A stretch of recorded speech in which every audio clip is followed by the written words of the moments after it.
Olá, bem-vindos a mais uma edição de Isto É, Sua História. Meu nome é Sérgio Ciscaro e estamos hoje aqui com o advogado Rodrigo Rodrigues, especialista em direito imobiliário, empreendedor e autor de obras sobre o tema. Rodrigo, seja bem-vindo. Obrigado, Sérgio. Um grande prazer estar aqui. Obrigado, Isto É.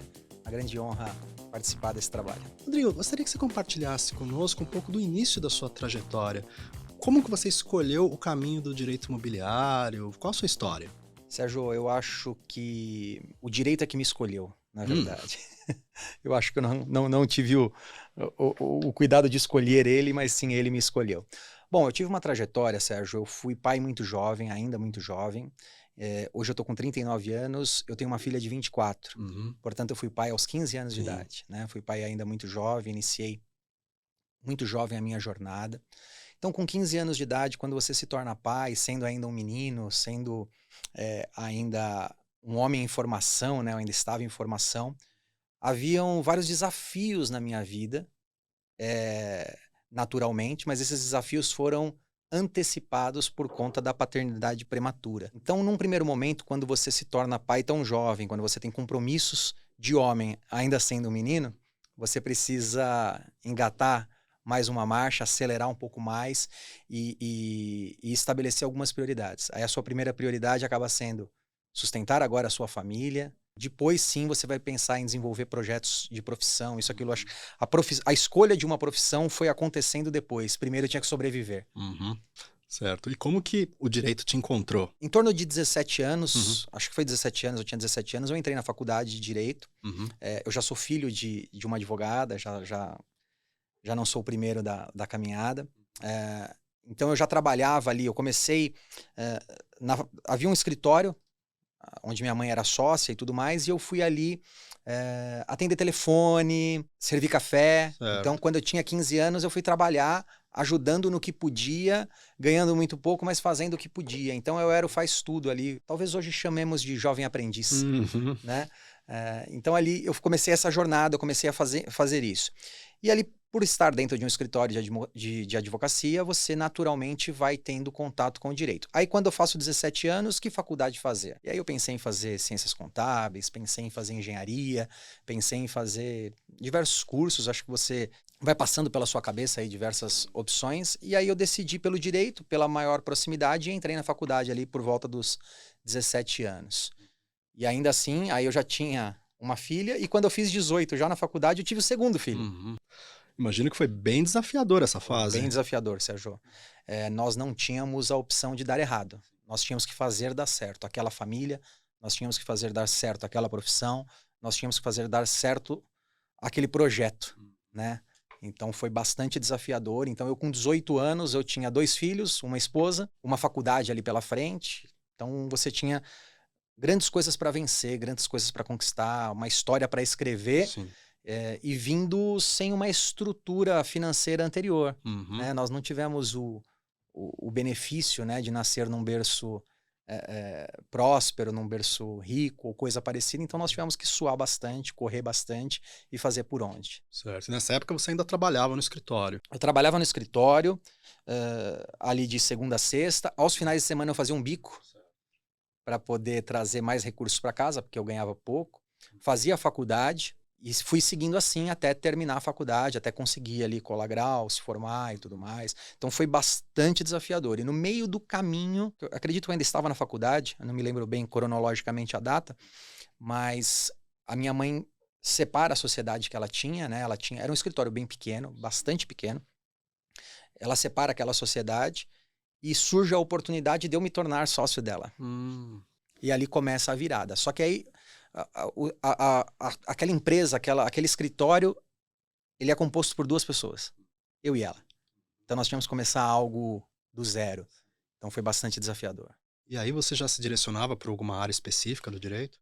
Sim, o escritório, quando você tem um escritório pequeno em São Paulo, nas grandes cidades, nas grandes metrópoles, onde a concorrência é muito grande, há muitos outros escritórios, você acaba fazendo de tudo um pouco. Você acaba sendo aquele advogado multitarefas, né? Você acaba não tendo a oportunidade de fazer uma área apenas. Então a gente fazia bastante direito imobiliário, mas você fazia muito direito trabalhista, você fazia muito direito de família, você fazia o que aparecesse.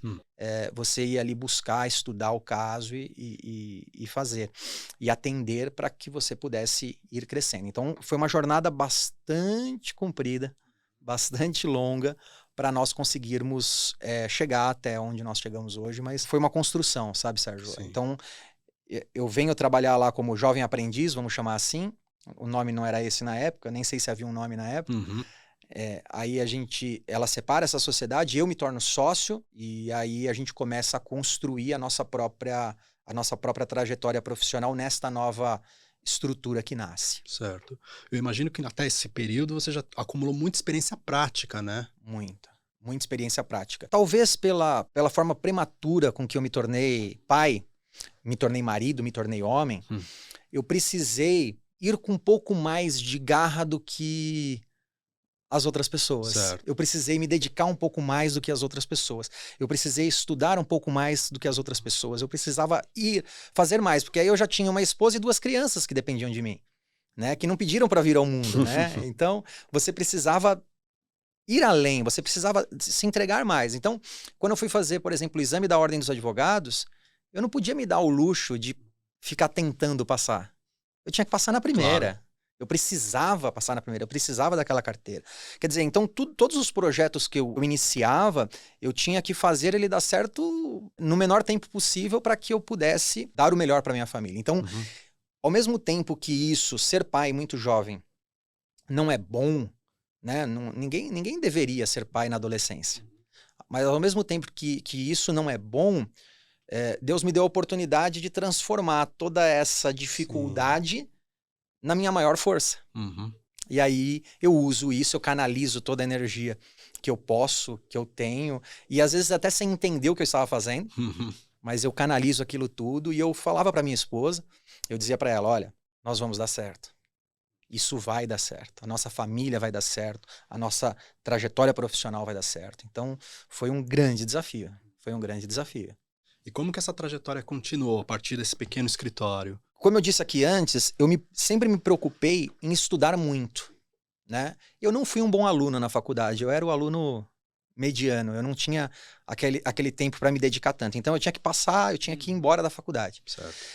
Mas eu sempre fui um grande estudioso do direito, né? Na academia eu acho que eu não era tão dedicado, mas na vida jurídica, no cotidiano jurídico, eu era muito, muito empenhado, sempre fui muito empenhado. E eu usava aquela estratégia de ler até bula de shampoo. Eu lia. Você tinha boletins que você recebia da Associação dos Advogados de São Paulo, chegava boletim ali periodicamente, eu lia aquilo de capa a capa. Tinha o Instituto Brasileiro de Ciências Criminais, mandava boletim impresso, era tudo impresso, eu lia aquilo de capa a capa. Então eu lia muito, até sobre áreas em que eu não atuava. Certo. E isso vai dando pro profissional a habilidade de se antecipar ao problema, de falar, pô, eu já li isso, eu já vi isso, alguém já está falando disso, alguém já está falando daquilo. Então você começa a se antecipar ao problema. Certo. Você começa a se tornar um advogado que... Então, quando você começa a trajetória como advogado, funciona assim. O cliente chega com um problema, você não tem experiência, você pega o problema e fala, peraí, e você vai lá e estuda o problema. Quando você vai se tornando um profissional mais experimentado, e eu ainda era muito jovem nessa época, mas eu já estava experimentado, seja pela prática, seja pelo estudo, eu começo a estudar muito e quando o problema chega, eu já o antevi. Eu já sei a saída, eu já sei o caminho. Então isso vai dando um feeling. Isso eu tô falando, eu tinha 24, 25 anos, eu já era um profissional que já estava há quase 10 anos dentro de um escritório. Pouco tempo de formado, mas eu estava ali servindo café e lendo petição e fazendo o que eu podia. E aí eu fui me dedicando. E aí quando eu me torno advogado, logo acho que 21, 22 anos eu me formo, pego a carteira da ordem, me torno advogado, e aí eu começo a advogar já para valer com toda essa busca pelo conhecimento. O conhecimento sempre foi uma coisa que eu gostei muito. Então eu deixo de fazer o arroz com feijão. O que é o arroz com feijão? Todo mundo faz. Então você comprava livros, passava vendedor de livro nesse tempo no escritório. Eu usei máquina de escrever dentro do escritório. O cara passava vendedor de livro e ele te trazia modelos de peças processuais. Então o que os advogados faziam? Não todos, mas muitos faziam. Copiavam. copiavam aquele modelo. Sim. E eu não aceitava copiar aquele modelo. Então o que eu fazia? Eu pegava o livro de modelo e lia. Entendia, né? Entendia, comia, devorava aquilo. E aí eu devorando aquilo, quando eu chegava para fazer a peça, eu me recusava a fazer uma cópia do livro. E eu desenvolvia ela do zero ali, né? E isso foi me dando uma habilidade diferenciada. E me fez me tornar um profissional que eu comecei a me destacar. Eu começo a me destacar porque eu vou construindo um plantio ali sólido, eu vou construindo ali uma base teórica bastante importante. Eu imagino que os clientes reconheciam essa sua capacidade, né? Reconheciam. Isso foi espontâneo, isso foi natural. Isso foi como um fruto que foi colhido naturalmente, sem grande esforço, vamos chamar assim. Eu não tinha um esforço para ser reconhecido, mas eu tinha um grande esforço para me tornar um bom profissional. Certo. E o ser reconhecido vira uma consequência natural. Isso é que é o legal, quando você Sim. se dedica, quando você se entrega. E nesse período também você começou a se dedicar a empreendimentos paralelos, não? Sim, sim. O que acontece? Por ser de uma família empreendedora, de uma família de comerciantes, né? Minha avó materna foi comerciante a vida toda, o meu avô paterno foi comerciante a vida toda. Então, por vir dessa família com tino para os negócios, para o comércio e tudo mais, eu sempre gostei de empreender. E aí eu começo a me arriscar em outras coisas que não apenas o direito. Certo. E aí a gente começa a constituir empresas e criar um ecossistema corporativo que hoje atende aí em diversos segmentos. Quais são esses segmentos principais, pelo menos? Bom, a primeira separação que eu faço é a advocacia, tá? Porque a advocacia é uma atividade que não pode ser mercantilizada. Nós temos regras deontológicas da Ordem dos Advogados que proíbem. Então, o primeiro empreendimento, o primeiro negócio que eu tenho é quase sacerdotal, que é o exercício da advocacia. Mas esse negócio ele é absolutamente independente dos demais, porque assim precisa ser. Né? A advocacia ela é algo que tem que ser indissociada de outros negócios para que você não faça dela um instrumento mercantil. O Código de Ética da Ordem dos Advogados é muito rigoroso com isso e a gente preza muito por isso. Né? Sempre prezamos muito por esse lado ético que deve ser ali intrínseco do seu negócio. Né? Você não pode andar num negócio de sucesso sem ética. Então nós temos, dentro do nosso ecossistema, nós temos um CNPJ ali específico, que é uma sociedade de advogados, que é a Rodrigues Uchoa Sociedade de Advogados, que é um escritório que atua em todo o território nacional hoje. Esse escritório ele está fora do nosso prédio corporativo. Nós temos um prédio onde estão todas as nossas empresas, exceto a Sociedade de Advogados. Ela é a única que não está lá justamente para respeitar esses princípios éticos. Então, a primeira é a Sociedade de Advogados, mas ela é independente também. Agora eu fecho essa porta, né? Deixa lá a Sociedade de Advogados, esquecemos ela. E aí a gente tem algumas outras empresas. Uma empresa que nós temos é o Grupo Rodrigues Solutions, GR Solutions, que é uma empresa de administração de propriedades imobiliárias, administração de condomínios, administração de imóveis, locação, compra, venda. Mas eu diria que 90% dela é administração de condomínios. Certo. Residenciais, comerciais, mistos e tudo mais. Essa empresa está sediada hoje na cidade de São Paulo, mas nós temos filiais em outros lugares. Então é uma empresa, é o nosso carro-chefe dentro do mundo corporativo, essa empresa de administração. Fora isso, nós temos 2 corretoras de seguros dentro do nosso ecossistema, né? São 2 corretoras de seguros independentes, que é a GR Solutions, corretora de seguros, e nós temos também a Atento Seguros, que é uma startup do ramo de corretagem de seguros, bem legal, um modelo bem interessante, bastante tecnológica, que faz de tudo, né? Desde seguro de bicicleta até seguro de aeronave. Né? Então nós fazemos bastante, todos os segmentos de seguro, planos de saúde, coisas assim. Então estamos bem presentes na área ali imobiliária e agora na área de seguros, com essas 2 corretoras. Fora isso, nós temos uma empresa de arquitetura e urbanismo, que é gerenciada pela minha esposa, que é arquiteta e urbanista e também engenheira de segurança do trabalho. Então nós temos uma empresa de arquitetura e urbanismo que faz construções, reformas e coisas voltados ali para alguns nichos específicos, imóveis de alto padrão. Então ela cuida bastante disso. Então está dentro desse nosso ecossistema. Fora isso, nós temos uma empresa chamada CondePay. Essa empresa CondePay, ela é uma startup também, voltada também para o ramo de administração de condomínios, mas com outro olhar. Então, assim como o Grupo Rodrigues é uma administradora de condomínios tradicional, ela é aquela empresa que faz a gestão completa, tradicional, desde a básica até a completa tradicional, surge uma outra empresa que é uma startup, que é a CondiPay, que ela faz uma gestão tecnológica e para condomínios que não desejam algo completo, desejam só a tecnologia. Tá. Então, eu tenho um condomínio lá de 15 casas, 15 apartamentos. Então, eu quero que você me dê a sua tecnologia, eu quero que você me dê o seu conhecimento, mas eu não quero alguém aqui, eu quero uma coisa mais enxuta, com um preço mais enxuto, mas com uma qualidade tecnológica muito grande. Então, a gente criou essa startup, que é a CondiPay, que é uma startup tecnológica para a administração de condomínios. Então, vamos chamar de, não sei se é uma comparação correta, mas o Uber das administradoras de condomínio. Então é algo novo, né? Então a outra empresa é o táxi, aquele conservador, o tradicional, que as pessoas gostam, respeitam, conhecem. E aí surge uma tecnologia nova, mais moderna, mais arrojada, com outra linguagem, para um público novo. Então nós temos isso. Então, veja, nós temos uma corretora de seguros tradicional, bastante tecnológica, mas tradicional, e nós temos uma startup de corretagem de seguros. Nós temos uma administradora de condomínios tradicional e nós temos uma startup de administração de condomínios com uma linguagem mais tecnológica. E aí temos também uma imobiliária tradicional e uma imobiliária startup, que é a Achar Imóvel, que é uma imobiliária também tecnológica, que você consegue comprar, vender tudo isso de uma maneira, de qualquer lugar do mundo, de uma maneira automática, de uma maneira muito tranquila. Então são vários negócios. Acho que eu ainda esqueci de alguma coisa aí. Mas é interessante essa estratégia, porque você atende a mais públicos, o público tradicional e o público que quer mais tecnologia mesmo, tanto em qualquer um desses negócios. Sim, porque o que acontece, Sérgio, quando você está no ano de 2024, e eu te falo, eu datilografei petição em máquina de escrever, né? Então, quando eu olho para isso e você tem hoje um mundo com inteligência artificial e você é o profissional que chegou a usar a máquina de escrever, se você não entender que as coisas mudam, que as pessoas mudam, você vai ser engolido. Então, nós temos empresas que atuam no setor tradicional implantando tecnologia. Obviamente, quando eu digo tradicional é porque é aquele modelo mais conservador, mas ela traz toda a tecnologia que tem no mercado. Inclusive, no ano de 2023, nós investimos mais de R$1 milhão de reais só em tecnologia, né?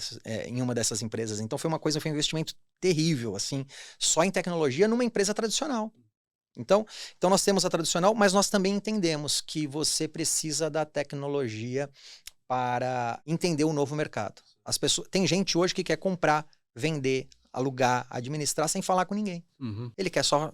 Sim. Agora, tem outras pessoas que não abrem mão disso. Então, hoje eu tenho empresas que atendem os dois públicos. E como que esse grupo, essa parte corporativa foi tomando forma? Foi ao longo dos anos?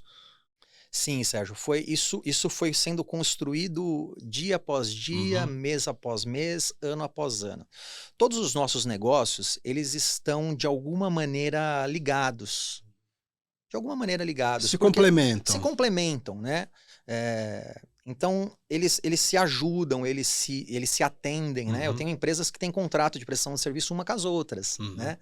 Isso foi nascendo de acordo com a necessidade. Então, eu sou aquele cara que eu entro, como nós estamos no estúdio desse aqui, eu entro no estúdio desse, eu olho e falo, poxa, aquilo é legal, isso poderia me servir, isso poderia servir a outra pessoa, isso poderia servir ao meu cliente. Então, quando eu entro aqui no estúdio da Isto É, eu olho para isso. Então, quando você tem essa visão empreendedora, não há um lugar que você pise que você não faça um raio-x e imagine uma forma de você implantar aquilo para melhorar a sua vida ou melhorar a vida de alguém que você atende. Então, só que isso tem que estar no sangue empreendedor. Não sei explicar. De certa forma, isso pode ser decorrência daquele seu olhar de identificar o que era importante no direito também. Sim. Você sempre tem que olhar para as coisas com um senso crítico apurado. Você sempre tem que olhar para os desafios profissionais com um senso crítico apurado. Então, todas as vezes que eu me deparava lá no exercício da advocacia com uma grande dificuldade, eu buscava estudar para como eu vou romper aquela dificuldade, né? Tanto é que eu começo a escrever nesse meio do caminho. Sim. Eu começo a escrever, dizer, gente, esse caminho aqui tá errado, tem caminhos melhores por aqui. E aí você vai ficando abusado, né? Com o passar do tempo, porque você se julga ali habilitado a começar a escrever sobre temas que você estudou, que você trabalha. Então, quando você tem esse olhar crítico, no melhor sentido da expressão, você começa a se preocupar em trazer crescimento para o seu negócio, em trazer crescimento para os seus colaboradores, em trazer crescimento para a sua família. Porque hoje eu tenho 3 filhos, os 3 trabalham no meu ecossistema. A minha mãe trabalha no meu ecossistema. A minha esposa trabalha no meu ecossistema. Esse ecossistema é familiar, é nosso. E aí você tem mais uma infinidade de outros colaboradores. Então, esse olhar é que vai te dando a capacidade de... Opa, oportunidade de negócio. Certo. Opa, oportunidade de negócio. Né? Então, é nesse sentido. E como você consegue se dividir entre tantas atividades? Olha, nem eu sei. Tem momentos... Essa noite mesmo, eu parei às 5 da manhã. Então, às vezes, não é sempre que acontece, mas às vezes acontece você ter que parar às 5 da manhã. O grande desafio de você ter uma pluralidade de negócios é você ter pessoas para poder desenvolver. Então, por exemplo, eu tenho o meu filho do meio, o Guilherme, que ele gerencia as imobiliárias de maneira sozinha.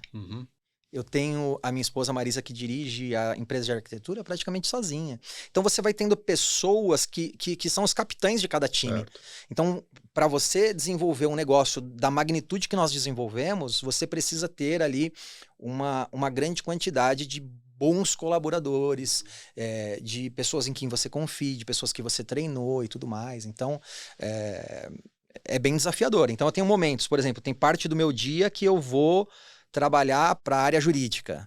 E aí eu pego o meu time do jurídico, trato com eles, despacho, vai para cá, vai para lá, isso vamos fazer assim, isso vamos fazer assado. Então eu coordeno e vou embora. Sim.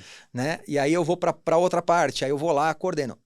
É algo que hoje eu ainda estou bastante presente na operação, mas eu estou cada dia menos na operação. Eu estou virando mais o profissional que está ficando um pouquinho mais longe, só coordenando. Certo. E meu objetivo é, ao final aí de 2025, sair 100% da operação e só coordenar mais de longe ainda.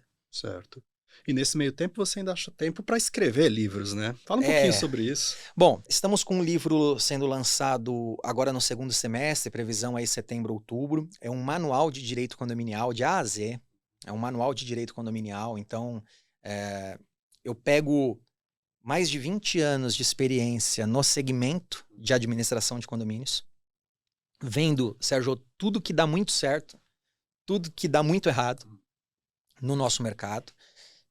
Aí eu pego a expertise jurídica de quem encostou o umbigo no balcão do fórum, de alguém que advogou, de alguém que passou por todos os desafios da advocacia, por alguém que trabalhou de perto fazendo gestão condominial. Eu pego tudo isso, eu pego todo esse conhecimento que está espalhado aí em diversos artigos e tudo mais e concentro num livro. Certo. Então esse livro ele trata desde do nascimento jurídico de um condomínio até a morte jurídica de um condomínio e tudo que acontece no meio do caminho.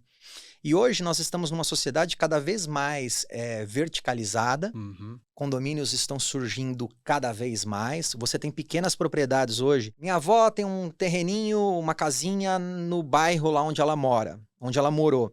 As construtoras chegam, pegam aquele terreninho, derrubam e faz um pequeno predinho, com 10, 12 casas, com 12 apartamentos, com 15 apartamentos. Então, mesmo propriedades muito pequenas estão se tornando empreendimentos de multipropriedade, ali, empreendimentos condominiais, coisas do tipo. Então, é uma área que demanda muita gente precisa, é um mercado em franco crescimento há muito tempo.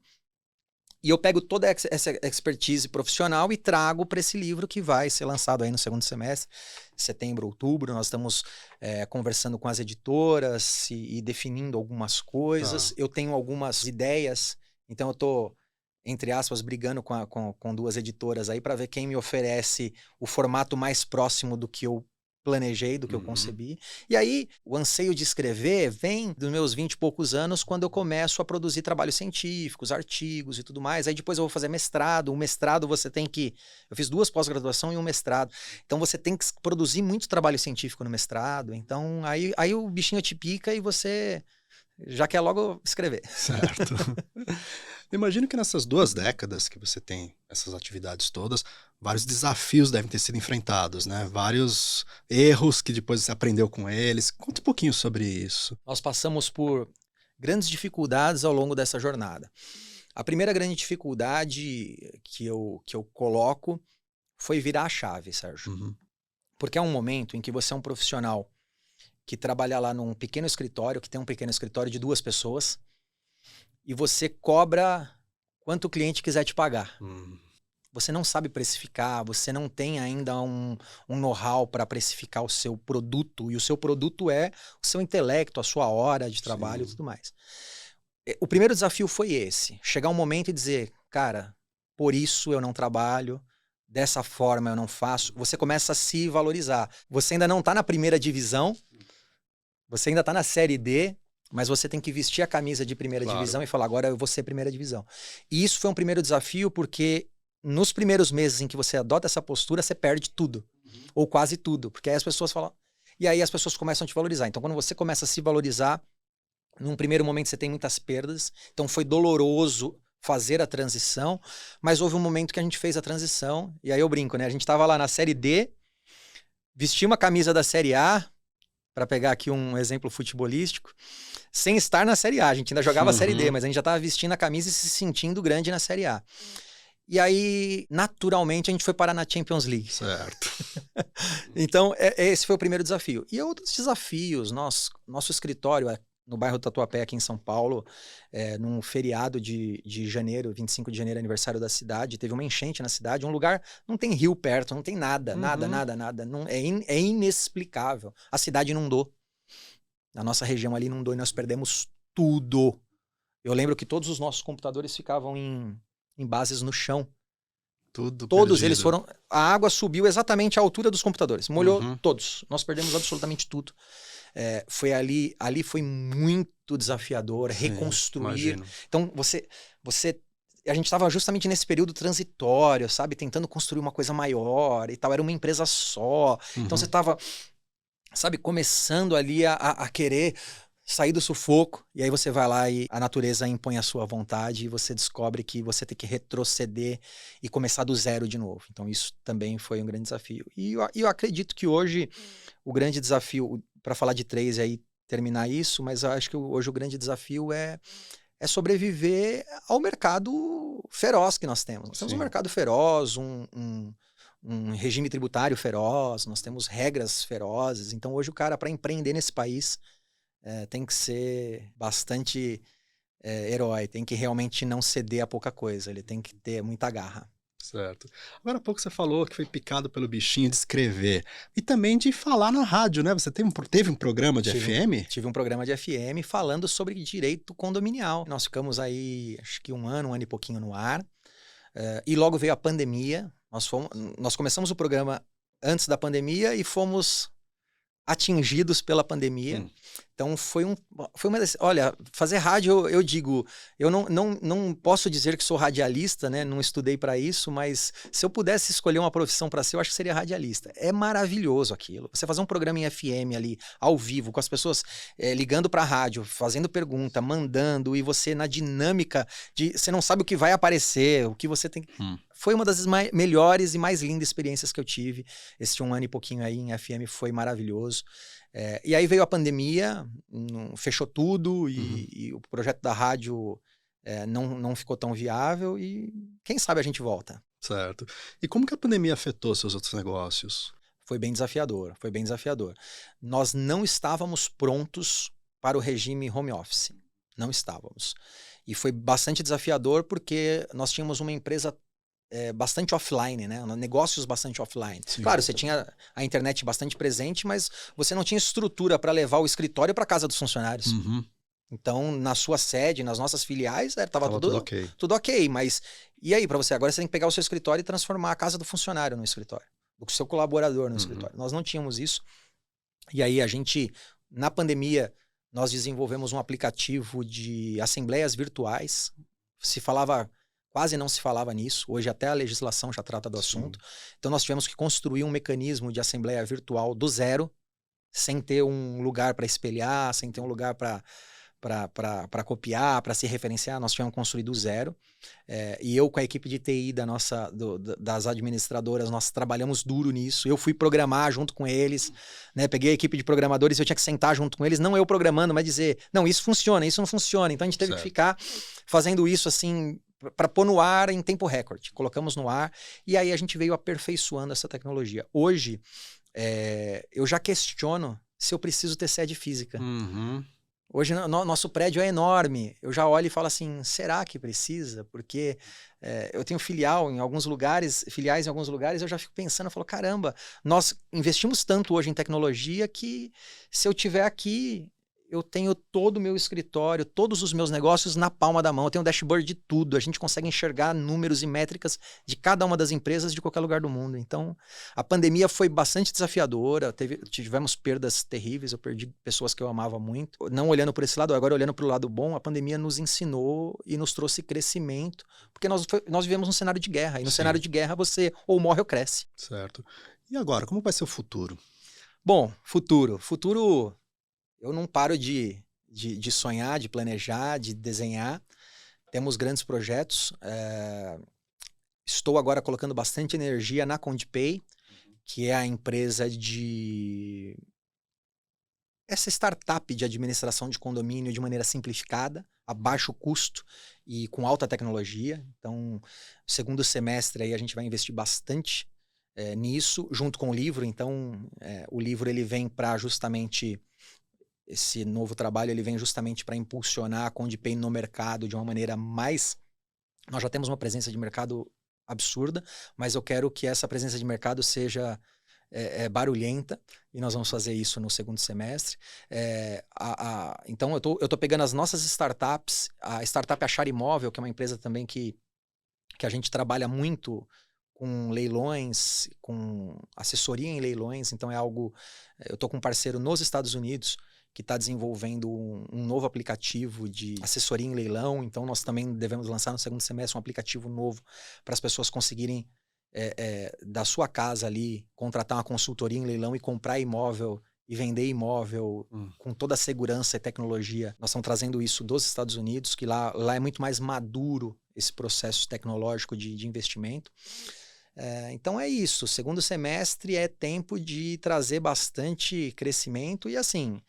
Eu já tenho planejamentos para 2025, 26, 27, 2030, então não dá, tem coisa que não dá nem para trazer aqui, mas tem bastante projeto, Sérgio. Eu não paro de pensar e meu time não para de pensar. Nós somos constantes e inconformados com o status quo e sempre queremos ir além, sempre queremos dar um pouquinho mais. Certo.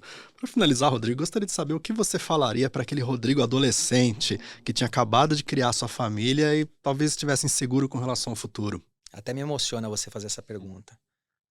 Eu acho que eu não tinha parado para pensar nela. Me surpreendeu.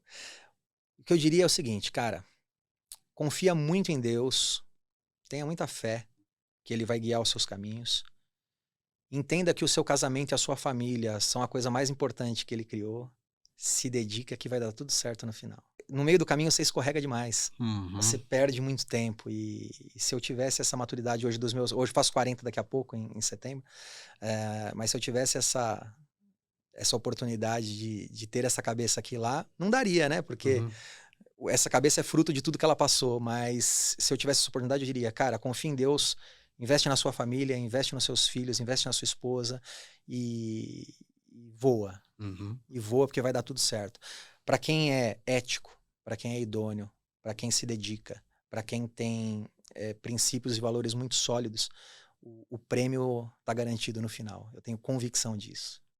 Perfeito. Rodrigo, eu agradeço por você compartilhar conosco a sua história. Se você quiser deixar algum contato para os nossos espectadores. Legal, eu agradeço primeiramente a você pela oportunidade, obrigado por essa entrevista, agradeço todo o time que está ali por trás das câmeras, agradeço a Isto É pelo lindo projeto, pelo lindo trabalho. E eu estou disponível, acho que lá no Instagram, acho que é o melhor caminho, porque lá vai ter um link que vai ter tudo, link para tudo. Meu Instagram é @rodrigorn, @rodrigorn. Então procura lá ou no site rodrigorodrigues.net. Perfeito, É isso aí, então. obrigado. Mais uma vez, obrigado. E obrigado a vocês que nos acompanharam até agora.